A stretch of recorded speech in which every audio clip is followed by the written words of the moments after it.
33 বছর কাটলো, কেউ কথা রাখেনি।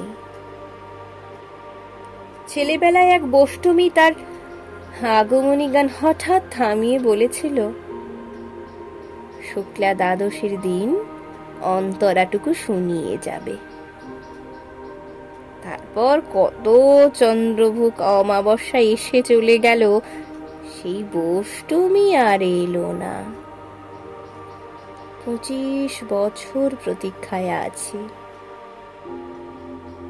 মামাবাড়ির মাঝি নাদের আলী বলেছিল, বড় হও দাদা ঠাকুর, তোমাকে আমি 3 প্রহরের বিল দেখাতে নিয়ে যাব, যেখানে পদ্মফুলের মাথায় সাপ আর ভ্রমর খেলা করে। নাদের আলী, আমি আর কত বড় হব?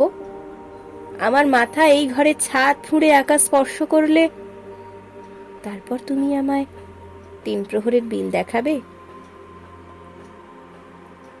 একটাও রয়্যাল গুলি কিনতে পারিনি কখনো।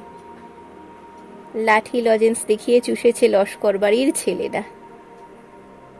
ভিখারির মতন চৌধুরীদের ঘেটে দাঁড়িয়ে দেখেছি ভিতরের রাস উৎসব। অবিরল রঙের ধারার মধ্যে সুবর্ণ কঙ্কন পরা ফর্সা রমণীরা কত রকম আমোদে হেসেছে। আমার দিকে তারা ফিরেও যায়নি। বাবা আমার কাঁধ ছুঁয়ে বলেছিলেন, দেখিস একদিন আমরাও। বাবা এখন অন্ধ, আমাদের দেখা হয়নি কিছুই। সেই রয়্যালগুলি, সেই লাঠি লজেন্স, সেই রাস উৎসব আমায় কেউ ফিরিয়ে দেবে না। বুকের মধ্যে সুগন্ধি রেখে বরুণা বলেছিল,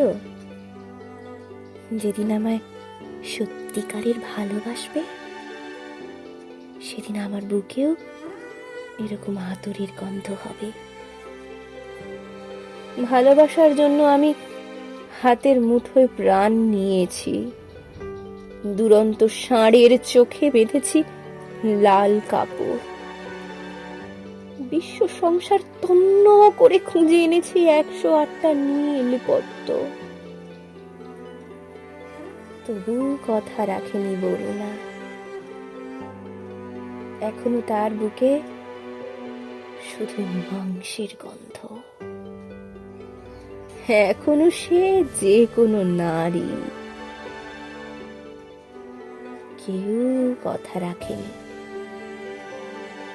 33 বছর কাটলো, কেউ কথা রাখে না।